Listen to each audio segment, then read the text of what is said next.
السلام علیکم پیارے دوستو۔ چچا پٹھان تھا۔ رات ہوتی تو چچی اپنا پچھلا حصہ باندھ لیتی۔ صبح چچی کو دیکھتی تو گھسٹ گھسٹ کر چلتی۔ میں شرم سے وجہ نہ پوچھتی۔ ایک روز مجھے چچی پہ ترس آیا۔ سوچا آج رات چھپ کر دیکھتی ہوں اور پھر صبح بات کروں گی۔ اس روز چچا آیا تو میں کمرے میں چھپ گئی۔ میرے ہوش اڑ گئے چچا۔ اس رات جو کچھ میں نے دیکھا وہ دیکھنے کے بعد تو جیسے میرے ہوش ہی اڑ گئے۔ مجھے پہلی بار اپنے چچا سے نفرت محسوس ہوئی۔ میں سوچ بھی نہیں سکتی تھی کہ جس چچا کو میں باپ کا درجہ دیتی تھی اس کی سوچ اس قدر گری ہوئی ہو سکتی ہے کہ وہ اپنی ہی بیوی کے۔ چچی بیچاری زمین پر اوندھے منہ گری ہوئی تھی جبکہ چچا نے تو آج حد ہی پار کر دی تھی۔ اب مجھے سمجھ آ رہی تھی کہ آخر میری چچی اپنا پچھلا حصہ باندھ کر کیوں چلا کرتی تھی۔ میں مارے خوف کے فوراً وہاں سے ہٹ گئی۔ مزید دیکھنے کی ہمت مجھ میں بچی ہی نہ تھی۔ یہ تو چچی کی ہی ہمت تھی کہ وہ ایک پٹھان کا۔ میں اپنے کمرے میں گہری نیند سو رہی تھی جب میری سماعتوں سے اپنے کراہنے کی آواز ٹکرائی۔ میں نے پہلے تو سوچا کہ شاید یہ میرا صرف خواب ہے، پھر وہم مکر۔ جیسے جیسے نیند سے بیدار ہونا شروع ہوئی تو احساس ہوا کہ یہ کوئی خواب نہیں بلکہ حقیقت میں ہی مجھے کراہنے کی آواز آ رہی ہے۔ میں آنکھیں کھول کر آس پاس دیکھنے لگی مگر کمرے میں تو مکمل تاریکی پھیلی ہوئی تھی۔ رات کا نہ جانے کون سا پہر تھا، مکمل خاموشی کا راج تھا۔ کھڑکی کے آگے گراہوں پردہ جو تھوڑا ہٹا تھا، اس سے ہلکی روشنی کمرے میں داخل ہو رہی تھی جس کا یہ مطلب تھا کہ صبح ہو چکی ہے۔ مگر یہ کراہنے کی آواز آخر کہاں سے آ رہی تھی؟ کون کرا رہا تھا؟ میں اٹھ بیٹھی۔ مجھے سوئے ہوئے تو صرف شاید 2-3 ہی گھنٹے ہوئے تھے، اس لیے مجھے میرا احساس اس قدر بھاری محسوس ہو رہا تھا۔ میں اٹھی اور سیدھی واش روم چلی گئی۔ واش بیسن میں فوراً چہرے پر پانی کے چھینٹے مارے تو کچھ آنکھیں کھلیں۔ یہ تو میری چچی کی کراہنے کی آواز آ رہی تھی۔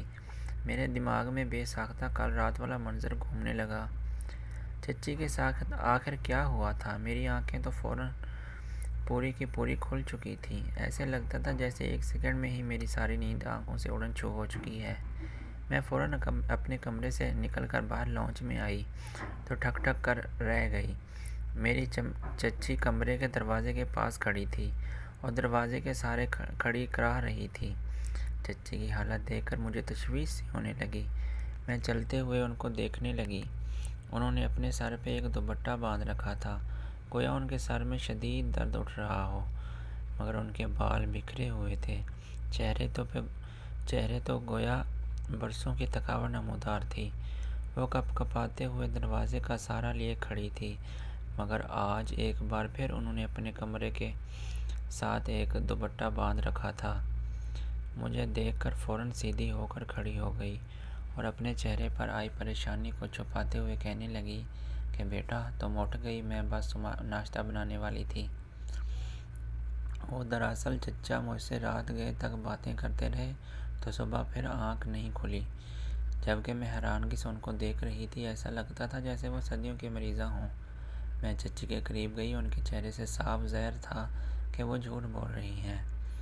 میں ان کے قریب جا کر کہنے لگی کہ چچی جان آپ کی طبیعت تو ٹھیک ہے، کہیں آپ بیمار تو نہیں؟ چچی کہنے لگی نہیں نہیں بیٹا میں بالکل ٹھیک ہوں، بس ذرا سا سر درد ہے تو دوپٹہ باندھ لیا۔ سر پہ دوپٹہ باندھنا تو سمجھ میں آتا تھا، مگر کمر کے گرد دوپٹہ باندھنے کا کیا مطلب تھا یہ میں سمجھ نہ سکی۔ مگر خیر مزید پوچھنا مجھے اچھا نہ لگا۔ مجھے اچھی طرح یاد تھا کہ جب چچا کی شادی ہوئی تھی چچی کی کیسی اچھی صحت تھی، گورا چٹا رنگ تھا، لیکن اب کسی زرد پڑ چکی تھی۔ وہ جب چلتی ہوئی کچن میں گئی تو وہ عجیب بے ڈھنگے انداز میں چل رہی تھیں، کمر پہ ہاتھ رکھ کر چلتی ہوئی، پھر گھسٹ گھسٹ کر چل رہی تھیں۔ یوں لگتا تھا جیسے انہیں چلنے میں تکلیف ہو رہی تھی۔ میں نے شرم سے چہرہ موڑ لیا مگر پھر گلا کھنگھار کر بولی کہ چچی خیریت تو ہے؟ چچی نے ایک نظر مجھ پہ ڈالی اور کہنے لگی کہ تم ابھی بچی ہو، ان معاملات میں مت پڑو۔ میں تمہارے لیے ناشتہ بناتی ہوں، تمہارے چچا بھی اسٹور سے آنے ہی والے ہوں گے۔ میں چھپ کر رہ گئی۔ نہ جانے چچا ساری رات چچی کے ساتھ کیا کرتے تھے۔ وہ صبح اپنے پچھلے حصے پر کپڑا باندھ کر چلا کرتی تھیں۔ میں یہی سوچ رہی تھی کہ تبھی چچا گھر آنے داخل ہوئے۔ انہیں دیکھتے ہی میں نے فوراً اپنے سر پہ دوپٹہ سیدھا کیا اور انہیں سلام کرنے لگی۔ وہ سنجیدگی سے سر جھٹک کر جواب دیتے ہوئے بولے، گلرخ، جا کے میرے لیے دیسی گھی کا کول بھر کر لا، جسم میں ذرا تھکاوٹ محسوس ہوتا ہے۔ چچا کی بات سنی تو فوراً جا کے چچی کو بتایا۔ ان کا چہرہ تو سرخ ہو چکا تھا۔ فوراً بوکھلا کر بولی کہ اچھا میں دیتی ہوں، تم جا کر کوئی اور کام کر لو۔ میں حیران تھی کہ چچا نے بس گھی ہی تو مانگا، آخر چچی اتنا ڈر کیوں رہی تھی؟ میرا تعلق ایک پٹھان قبیلے سے تھا۔ میرے والدین کی وفات ہو گئی تو میں پشاور سے ایبٹ آباد اپنے چچے کے پاس آ گئی۔ چچا کہنے لگے کہ آج سے تم ہماری بیٹی ہے۔ ہم تو والدین کے پالے گئے۔ میرے چچا بھی خالص پٹھان تھے، انتہائی سخت اور مذہبی قسم کے، جبکہ میری چچی ایک پنجابن تھی۔ چچا نے ان کی پسند کی شادی کی تھی، مگر اب تو چچی شاید چچا سے پناہ مانگا کرتی تھی۔ چچا کا رویہ بھی کافی سخت ہو چکا تھا، مگر اس کے باوجود ان کے تعلقات کیسے تھے یہ تو میں آج تک جان نہیں سکی تھی۔ چچا نے نیم گرم دیسی گھی کا پیالہ ایک ہی سانس میں پی لیا اور پھر چچی کو نہ جانے سرگوشی میں کیا کہنے لگے کہ وہ سہم کر پیچھے ہٹ گئی۔ وہ نفی میں گردن ہلانے لگی تو مگر چچا کے چہرے پر ایک شیطانی مسکراہٹ پھیلی تھی۔ میرے چچا کا رویہ میرے ساتھ تو باپ جیسا ہی تھا، مجھ سے نرمی سے بات کرتے تھے، لیکن چچی کے ساتھ وہ بات کرتے ہوئے ہمیشہ تیوری چڑھا لیتے۔ میری چچی چچا سے بہت چھوٹی تھی۔ مجھے ابھی بھی یاد ہے جب ان کی شادی ہوئی، نمی وہ دھان پان سی 20 سال کی دبلی پتلی سی تھی اور چچا اس وقت 40 کے لگ بھگ تھے۔ چچا کی کوئی اولاد بھی نہ تھی۔ ایک بار میں نے چچی سے پوچھا بھی کہ ان کی کوئی اولاد کیوں نہیں ہے۔ میری بات اور ان کے آنسو بہنے لگے تھے۔ کہنے لگی، تیرے چچا کو پسند نہیں کہ میں سوچ میں پڑ گئی تھی کہ چچا کو کیوں اولاد نہیں پسند۔ جب امی نے یہ بتایا تھا کہ چچا چچی کی محبت کی شادی ہے اور چچی کو بھگا لائے ہیں تو مجھے یہ سن کر چچی سے ملنے کا بڑا اشتیاق تھا۔ ہم سب چچا کی شادی کے لیے گئے تھے، لیکن اس وقت بھی چچی کی رنگت اڑی ہوئی تھی۔ بار بار یہی کہہ رہی تھیں کہ مجھے بھاگ کے شادی نہیں کرنی تھی۔ میرے گھر والے یہ صدمہ برداشت نہیں کر سکتے۔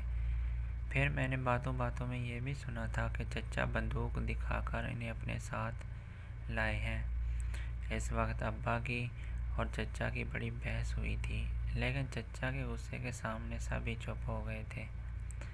چچا کی شادی ہو گئی، مگر شادی کی اگلی صبح چچی بہت رو رہی تھیں اور اس کے بعد ہم پشاور واپس چلے گئے تھے۔ لیکن آج بھی وقت مجھے ہمیشہ کے لیے یہاں لے آیا تھا۔ میں پریشان کی ہو گئی تھی۔ میرے دل میں دن با دن تجسس بڑھتا ہی چلا جا رہا تھا۔ اس رات جب میں نے اپنے کمرے میں سونے کے لیے لیٹی تو کچھ ہی دیر میں آنکھ لگ گئی۔ آدھی رات کو پیاس کی وجہ سے آنکھ کھل گئی۔ کمرے میں پانی موجود نہ تھا، اس لیے جب اٹھ کر کچن کی جانب جانے لگی تو چچی کے کمرے سے عجیب و غریب آوازیں آ رہی تھیں۔ چچی دبی دبی آواز میں کرا رہی تھی، جبکہ چچا ہانپتے ہوئے خالص پشتو میں نہ جانے ان سے کیا کہہ رہے تھے۔ ہاں، میں بھی پٹھان تھی، مگر چونکہ پشاور شہر میں پلی بڑھی تھی، اس لیے پشتو سے زیادہ مجھے اردو میں مہارت حاصل تھی۔ چچا جانے چچی کے ساتھ ایسا کیا کر رہے تھے کہ وہ کرا رہی تھیں۔ میرا جسم تو جھرجھری لے کر رہ گیا، چہرہ سرخ ہونے لگا۔ میاں بیوی کے کمرے کے باہر کھڑے رہنا اچھی بات تو نہیں تھی، مگر نہ جانے کیوں مجھے لگا جیسے کچھ تو ہے جو ٹھیک نہیں ہو رہا تھا۔ خیر صبح ہوئی تو چچی ایک بار پھر کمر کے پچھلے حصے پر کپڑا باندھے ہوئے چل رہی تھی۔ آج تو ان کی حالت کل سے بھی زیادہ خراب تھی۔ صاف لگتا تھا کہ جیسے وہ بے حد بیمار ہوں۔ ان سے تو چلنا بھی دو بر ہو رہا تھا۔ شرم کے مارے کچھ پوچھ بھی نہیں سکتی تھی کہ کہیں میرا پوچھنا چچی کو برا نہ لگ جائے۔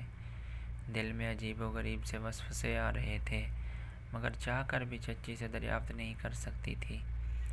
چچی کو تیز بخار ہو رہا تھا۔ میں نے جب چچا کو بتایا تو سرسری سے انداز میں کہنے لگے، ایسی حالت میں اکثر ہو جاتا ہے، اس کو عادت نہیں ہے، اس لیے نازک کلی بنا پھر رہا ہے۔ تم کو اس کا درد نظر آ گیا، مگر جو تکلیف مجھے ہوئی وہ میں کیسے بتاؤں؟ چچا سنجیدگی سے کہتا ہوا چچی پر نظر ڈالتے ہوئے وہاں سے جا چکا تھا۔ جب میں شرم سے سر جھکائے بیٹھی رہ گئی، مجھے تو ویسے بھی چچا سے بہت شرم آتی تھی، جبکہ چچی کے ساتھ بھی ایک حد تک ہی بات کیا کرتی۔ نہ جانے ان کی بات کا کیا مطلب تھا، میں کچھ بھی سمجھ نہیں پا رہی تھی۔ چچا کچھ تو غلط کر رہے تھے چچی کے ساتھ، تبھی تو ان کی طبیعت اس حد تک بگڑتی چلی جا رہی تھی۔ یہ دونوں تو کہیں سے بھی خوشحال جوڑی نہیں لگتے تھے۔ چچی کی طبیعت اس قدر خراب تھی، مگر اس کے باوجود ہر صبح چچی کی کراہنے کی آواز میں آ رہی ہوتی تھی۔ کئی بار تو وہ رو بھی پڑتی۔ میں شرف اور خوف سے اپنے کمرے میں ہی دب کر بیٹھی رہتی کہ کہیں چچا مجھے مداخلت کرتا دیکھ غصے میں آ کر میرے ساتھ بھی وہ سب نہ کر دیں جو وہ چچی کے ساتھ کرتے ہیں۔ بہرحال مجھے اب چچی پر ترس آنے لگا تھا۔ جو بھی تھا، اب ان کے ساتھ ناانصافی کر رہے تھے۔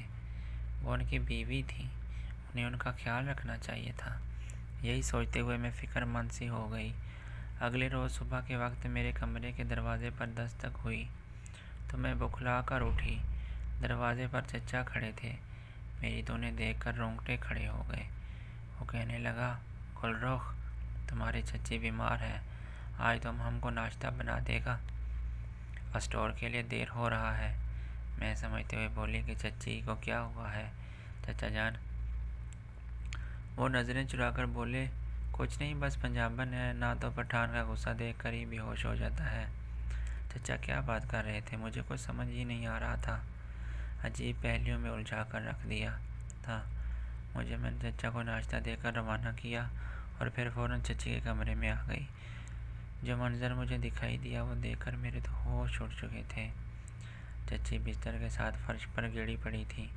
ان کے چہرے پہ تو عجیب لال لال نشان پڑے تھے۔ وہ بے سوچ سی نیم بے ہوش گری تھیں۔ میں ان کے قریب گئی اور ان کے اٹھانے لگی۔ ان کا وجود آگ کی طرح جل رہا تھا۔ نیم بے ہوشی میں ہی وہ الفاظ ادا کر رہی تھیں۔ وہ سن کر میں شرم سے ہی پانی پانی ہو گئی۔ مجھے سمجھ نہیں آئی کہ آخر میں کیا جواب دوں۔ چچی بخار کی حالت میں وہ سب بتا چکی تھی، جسے سننے کے بعد میرا وجود کانپ گیا۔ میں نے اس روز چچی کا بھرپور خیال رکھا۔ مجھے ان پر شدید ترس آیا، مگر تب تک یقین نہیں کر سکتی تھی جب تک اپنی آنکھوں سے سب کچھ ہوتا ہوا نہ دیکھ لوں۔ پٹھان گرم مزاج تو ہوتے ہیں، انہیں کب کہاں غصہ آ جائے کوئی علم نہیں ہوتا، مگر میرے چچا تو سب کے سردار نکلے تھے، بیچاری چچی۔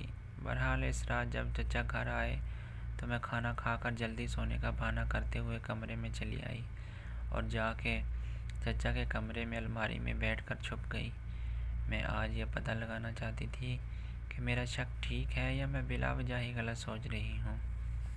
ایسا کرنا غلط تھا، مگر چچی کی زندگی کا سوال تھا۔ مجھے ڈر بھی تھا کہ کہیں چچا الماری کھول کر دیکھ لیا تو سوچ کر ہی جھرجھری لے کر رہ گئی۔ کچھ دیر آگے وہ کافی سنجیدہ لگ رہے تھے۔ ان کی آنکھوں میں تو جیسے خون اترا ہوا تھا۔ وہ چچی کے قریب گئے اور انہیں پیروں کی ٹھوکر مار کر کہنے لگے، ایسے کیسے سو سکتا ہے؟ پہلے تو میرے سوال کا جواب دے گا، اس کے بعد ہم تم کو سونے دے گا۔ چچی کتنی ہی دیر کچھ نہ بولیں اور رونے لگیں، اور شاید بے حد تھک چکی تھیں۔ فوراً اٹھ کر بیٹھی اور چچا کے سامنے ہاتھ جوڑ کر کہنے لگیں کہ میں جھوٹ نہیں بول رہی، وہی بتایا ہے، سچ تھا، ایسا کچھ بھی نہیں ہے جیسا آپ سمجھ رہے تھے۔ خدا کا واسطہ ہے مجھے بخش دیں، میں مزید نہیں سہ سکوں گی۔ مگر چچا اس پل چچی کو بالوں سے دبوچ کر کہنے لگے، خبردار جو تم نے جھوٹ بولا، ہم کو شعیب فروٹ والا نے سب کچھ سچ سچ بتا دیا تھا۔ وہ چشمدید گواہ ہے تمہارا کہ تم ہمارے جانے کے بعد اس نوید کو اشارے کرتی رہی اور اس کے ساتھ تمہارا تعلق ہے۔ ہم نے تم کو جان سے بھی بڑھ کر عزیز رکھا، مگر تم تو دھوکے باز نکلی۔ اب بھگتو۔ ایک پٹھان کی محبت دیکھی تھی تم نے، اس کی نفرت بھی دیکھو۔ وہ میری نظروں کے سامنے چچی پر تشدد کرنے لگے، مگر ایسا کرنے سے پہلے انہوں نے ان کے منہ میں کپڑا ٹھوس دیا تاکہ آواز باہر نہ جا سکے۔ چچی کو مار کھاتا دیکھ کر میرے کپ کپانے لگا تھی۔ ان کے کمر پہ بے تحاشا تصرف کر رہے تھے۔ بیچاری چچی لوٹ پوٹ ہو کر کہنے لگی، میری تو غلطی ہی یہ تھی کہ تم جیسے شخص سے شادی کر لی، جیسے اپنی بیوی سے زیادہ ایک راہ چلتے سبزی فروش کی بات پر اعتبار تھا۔ ایک بار بھی مجھ سے پوچھنے کی کوشش نہ کی کہ وہ سبزی والا آخر مجھ سے کیا کہہ رہا تھا، مگر چچا تو کچھ سننا ہی نہیں چاہتے تھے۔ کچھ دیر بعد جب چچا کمرے سے نکلے اور چچی نیم بےہوش تھی تو موقع دیکھ کر میں کمرے سے بھاگ آئی تو مجھے تو یقین ہی نہیں آ رہا تھا کہ چچا اس قدر کچے کانوں کے بھی ہو سکتے ہیں۔ بچی بخار میں بھی یہی بڑبڑا رہی تھی کہ انہوں نے چچا جیسے موٹی عقل کو شور بنا کر بہت بڑی غلطی کر دی۔ مجھے عشق کے پیچھے لڑا سکتی ہے تو کسی اور سے بھی محبت کر سکتی ہے۔ میں سمجھ گئی تھی کہ مسئلہ کیا ہے۔ میرے چچا کیوں شکی تھے؟ وہ لڑکی جو 4 دن کی محبت میں برسوں کے ماں باپ کی محبت کو داؤں پر لگا دیے، اسے کہیں عزت نہیں ملتی، شوہر کے گھر بھی نہیں، وہی شوہر اسے ساری زندگی اس 4 دن کی محبت کی سزا دیتا ہے جیسے میری چاچی کو دے رہے تھے، اور نہ جانے یہ ظلم کب تک جاری رہنے والا تھا۔ کاش کہ لڑکیاں گھر سے بھاگ جانے سے پہلے اس بارے میں بھی ضرور سوچا کریں۔ چچی نے چچا کا محبت کا اعتراف کیا تو اسے بندوق کی نوک پر بھگا لائے۔ کیا ضرورت تھی اس محبت جیسی مصیبت میں پھنسنے کی؟ کون سی خوشی مل گئی تھی چچی کو؟ بہرحال محبت کا یہ انجام دیکھ کر میرا دل کانپ اٹھا تھا۔ دوستو، اگر میری سٹوری اچھی لگی ہے تو پلیز چینل کو سبسکرائب کریں اور ویڈیو کو لائک کریں۔ Thanks for watching Urdu story. اللہ حافظ۔